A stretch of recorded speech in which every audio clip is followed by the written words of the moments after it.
What is going on, everybody? Welcome back to the channel. Today we're going to be taking a look at the full wave of the Marvel Legends Spider-Man No Way Home figures. We're of course going to take a look at Matt Murdock, Sandman with a little bit of an upgrade that I have planned, a little custom piece, MJ, which I'm actually excited about getting, and then we got to get into the Spider-Man themselves.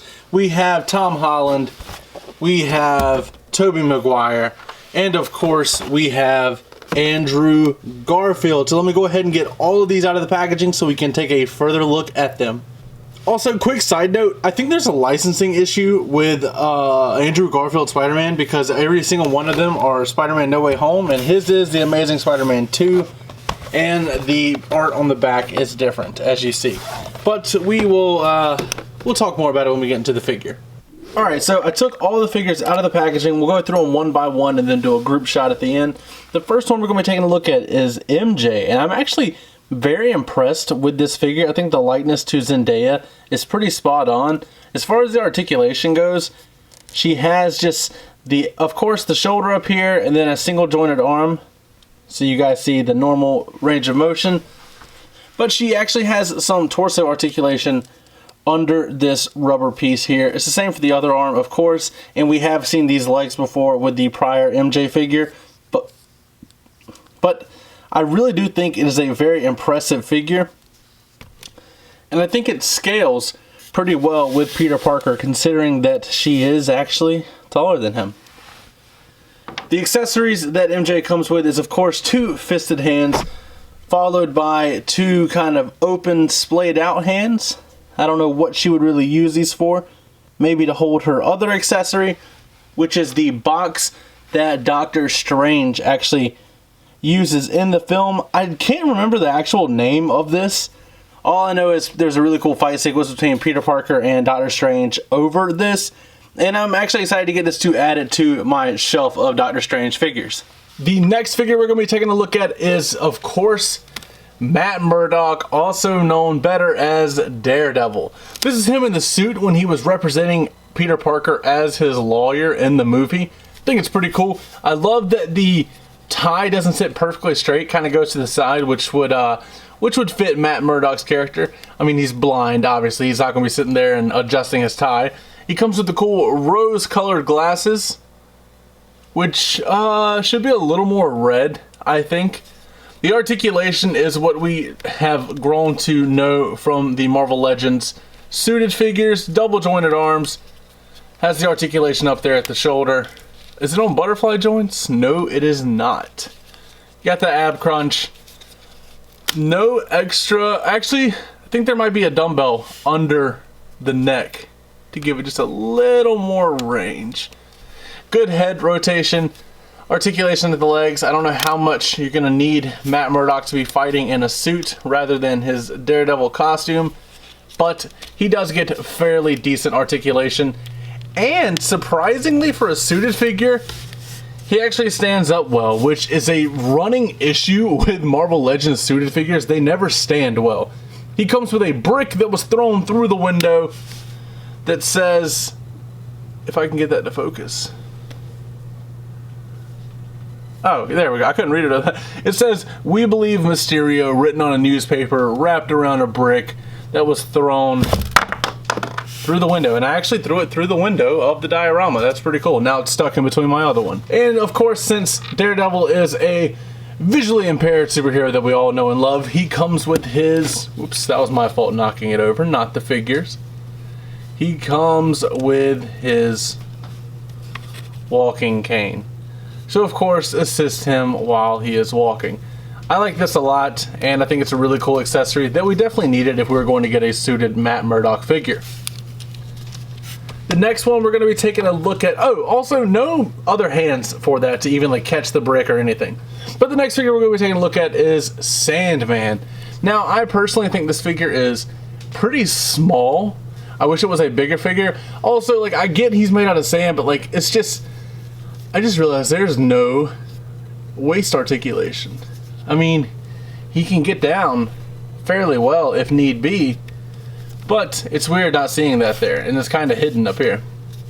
But this is a pretty standard figure, nothing too fancy about it. I love the details as far as the sculpting on the feet, like it's the sand kind of settling on the ground to help him stand. Like that. As far as accessories, he does in fact, let me do this, whoops. Let me do this off screen real quick. Just so I don't look too stupid.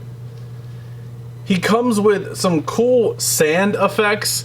Now the gauntlets that you have to put on the arms do have like specific sides. You have one is for the right, obviously, and one is for the left. So you definitely don't want to look dumb and get those mixed up, because then it just will not sit right for the figure. And I was putting them on the wrong hand at first until I actually double checked it. There's an L and an R inside. And then you get some cool Sandman effects. It does look kind of clunky. And I don't know, I might like the comic Sandman better, but I wish we would have seen the actual actor in the movie instead of what looks to be all reused. So I'm going to take this custom head and throw it on there, and then yeah, I think that looks pretty good. I like that. I might have to display that on the shelf just like that. Definitely a fan of the Sandman figure. It's just the figure itself is kind of weird. I would prefer to have him in his green sweater and the khaki pants and the boots and all that, but I guess for Sandman you want to have him made out of sand. So that's my one little nitpick. On to the next figure. We have the Final Swing Tom Holland Spider-Man. I think this head scan is phenomenal. This is basically the same figure that we got in the 3-pack with all 3 of the Spider-Man figures, which can be said for all of these. This is just a different color. This is at the very, very end of the movie where he has the new updated red and blue suit. He has the butterfly joints, of course, up here. The webs are all sculpted on, which is a nice change for Marvel Legends. He has insane articulation, which is what you would expect from a Spider-Man figure. Really can't complain about that at all. Let's see how far he can lean over. Yeah, it's pretty good. Can't really complain about that. He does come with some other hands, though. He comes with the 2 fisted hands that we see on the figure. He is kind of leaning, but just pay no regard to that. He comes with, well, a masked head, which looks very, very good. I like that, but I'm definitely keeping the unmasked head on there. Comes with 2 wall crawling hands, which look very nice with the sculpted webbing. And then he comes with 2 web shooting hands, which also look very, very nice. But I do like this Tom Holland Spider-Man. But let's get into the things that people really, really wanted. And this is the Spider-Man that I grew up on. And this is the Tobey Maguire, not the Amazing, Your Friendly Neighborhood Spider-Man. Look how good they made this suit. Now, of course, we saw this in a 3-pack already, but this is our first time getting an unmasked head, of course. I think the likeness on it is absolutely outstanding. It kind of looks like a younger version of Tobey Maguire, which is fine with me. I was moving it around earlier, and the head kind of pops off fairly easy if you're wanting to do, like, any type of head movement, so you gotta be careful there. But of course, you've already seen the articulation for this figure, I'm sure, with other reviews. Great range of motion. It's a unique sculpt just for this specific Spider-Man. Nice articulation. Can get down all the way because you have this joint and this joint. It looks very, very good. For the accessories, he comes with obviously a masked head, which they're all going to come with, which looks very good, and that brings back amazing memories. He comes with 1 wall crawling hand, or kind of a grabby hand. I don't know what you would really call that. Maybe wall crawling. Then a fisted hand. And oddly enough, he doesn't come with another wall crawling or fisted hand. He comes with 2 web shooter hands. So I wish they would complete sets instead of having just 1 of each. But here's the one that a lot of people are really excited for. And that is the Andrew Garfield Spider-Man. He comes with the 2 thwip hands. He also comes with 1, I don't even know what you would call this gesture. He comes with 1 of them bad boys and a fisted hand. Here's his masked head. All of these have sculpted lines on there, but you don't need a masked head for this. You gotta show off that Andrew Garfield head sculpt. Great articulation. that we have seen from all the Spider-Man figures. Same articulation pretty much as Tobey Maguire. This leg, are these drop down hips? I don't know if they're supposed to be. But it's just, there's nothing really I can add about this figure besides the fact that it is just absolutely insane. And it looks very good. But that is going to be it for my review of the full wave of Spider-Man No Way Home figures. As always, don't forget to like, comment, subscribe, and last but not least, take it easy.